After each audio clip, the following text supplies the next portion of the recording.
Welcome to this explainer. Today, we're unpacking a topic that is honestly going to flip the script on what you think you know about Southeast Asian geography. We're diving deep into the hidden and, historically speaking, extremely violent volcanic legacy of Malaysia. It's a pretty wild story full of ancient peaks, tectonic sires, and these massive geological secrets that are just hiding right in plain sight. Look, when we picture tectonic activity in this part of the world, our minds usually jump straight to the explosive stuff, right? The smoke-plumed stratovolcanoes of Indonesia, or those dramatic eruptions over in the Philippines. Basically, the infamous Pacific Ring of Fire.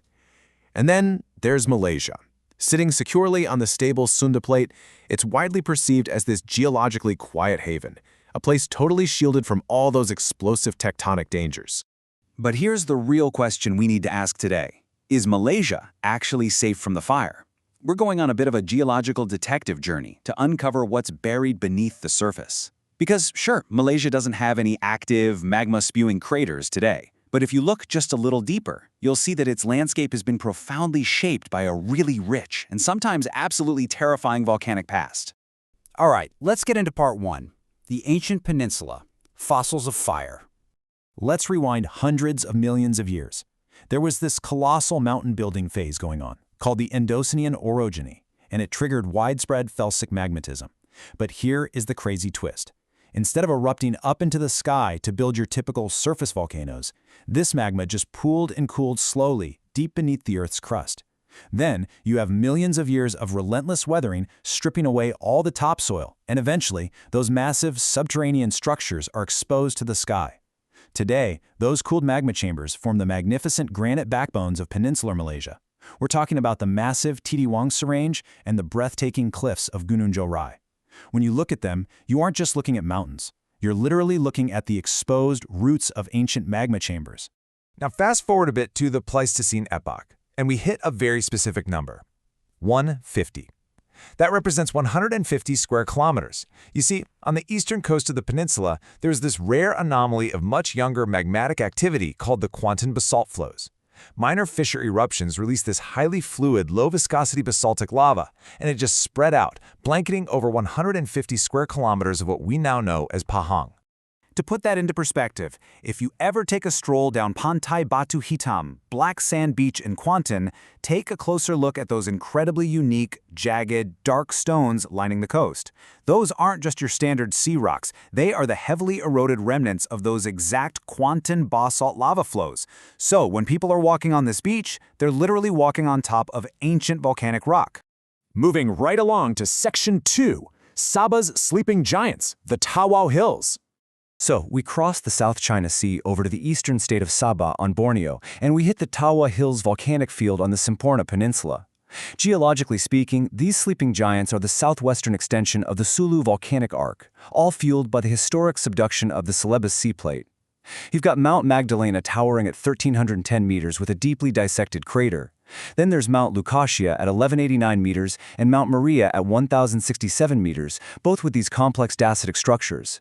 And finally, Bombalai Hill down at 531 meters, which holds a very special and actually kind of controversial geological status that we'll get to in just a second. Every single one of these peaks was built by a sequence of explosive eruptions stretching all the way from the Miocene epoch to the late Pleistocene. Let's actually zoom in on Mount Lucia for a moment, just to see how perfectly preserved this landscape is. Standing at 1,189 meters, Mount Lucia is this classic dacitic dome, formed during those volatile Pleistocene eruptions. But the coolest part? If you hike down into its valleys, you'll find textbook hexagonal columnar basalt pillars. I mean, these perfectly geometric rock columns are a classic hallmark of cooling lava. It means the physical evidence of Malaysia's fiery past is still standing tall, perfectly preserved right out there in the jungle. Now, let's talk about Bombalai Hill. This one sits right at the center of a pretty intense scientific debate. Volcanologists generally use a strict benchmark. For a volcano to be classified as active, it must have erupted within the Holocene epoch, which is the last 10,000 years. Well, radiocarbon dating shows that Bombalai Hill's youngest olivine basalt flows happened roughly 27,000 years ago. And because 27,000 is obviously older than 10,000, most mainstream institutions officially stamp this volcano as extinct or dormant. But it's not quite that black and white, because Bombalai Hill is a cinder cone with this beautifully preserved 300-meter-wide crater. And because it shows minimal erosion compared to the peaks around it, some structural geologists argue it's actually potentially active.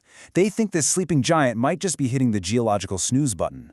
Because of that, it is actively monitored for signs of future geothermal unrest. It's Malaysia's youngest volcanic edifice, and its story might not be totally over yet. Okay, part 3. Modern tectonic manifestations. Bubbling mud and boiling springs. So Malaysia might not have standard magmatic eruptions anymore, but the tectonic pressure? It's absolutely still there, working right now. Take September 21, 1897, for example. A powerful regional earthquake strikes off the western coast of Sabah.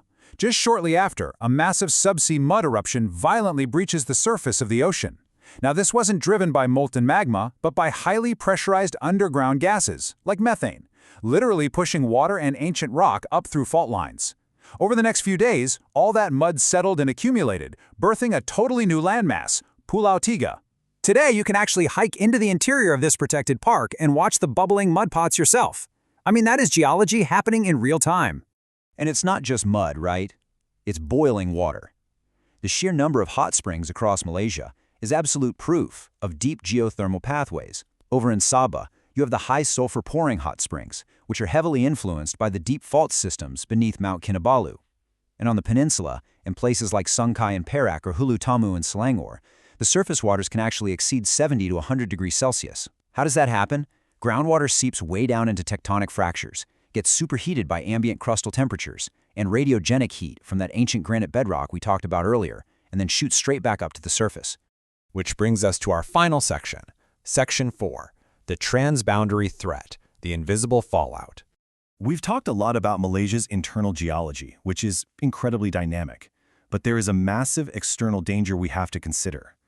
To really grasp the scale of this threat, we have to look back at one of the largest volcanic events in Earth's history, the cataclysmic Toba supereruption in North Sumatra, roughly 74,000 years ago. Back then, Peninsular Malaysia was physically connected to Sumatra by the Sundaland landmass, so it took the absolute brunt of the immediate blast radius. Prevailing winds blanketed the entire peninsula in a blizzard of toxic white volcanic ash, up to 10 meters deep in some places. In the late 1980s, archaeologists made a mind-blowing discovery: an entire Paleolithic stone tool workshop, perfectly encapsulated, just preserved underneath a thick, pristine sheet of that Toba ash. That discovery in the Linggong Valley in Perak is honestly a chilling revelation. It proves, without a doubt, that Malaysia doesn't need an active internal magma crater to suffer from devastating volcanic impacts. That transboundary ash cloud from Toba effectively wiped out or completely displaced the region's earliest human inhabitants, literally overnight. It's this stark contrast between the vastness of deep geological time and the extreme fragility of early human survival. And let's fast forward to today, because this transboundary threat, it's still very much real. Only now it attacks our economy and our infrastructure. Ash clouds don't care about international borders, so eruptions in Indonesia or the Philippines regularly compromise Malaysian airspace. Just recently, Mount Ruang in Indonesia shot violent columns of abrasive silica ash over 5 kilometers into the atmosphere. The prevailing winds swept that ash directly across the South China Sea right into the flight corridors of Sabah and Sarawak. And since volcanic ash can literally melt inside the hot turbines of a jet engine, hundreds of Malaysia Airlines and Air Asia flights had to be instantly grounded, stranding tens of thousands of travelers. It's a pretty stark reminder of Malaysia's permanent, interconnected relationship with regional volcanism. So, I want to leave you with this thought. When we look at the ancient exposed magma of the Titiwangsa Range, or the beautifully preserved craters of Bombalai Hill, the bubbling mud of Pulau Figa, and even those grounded flights caused by neighboring ash clouds, we really have to ask ourselves, is the dormant label applied to Malaysia a permanent truth, or is it just a temporary pause in Earth's deep geological clock? The evidence beneath the surface definitely suggests that our planet is always moving, always changing, and never truly asleep. Thanks for joining me on this explainer, and remember to keep questioning what lies beneath the ground you walk on.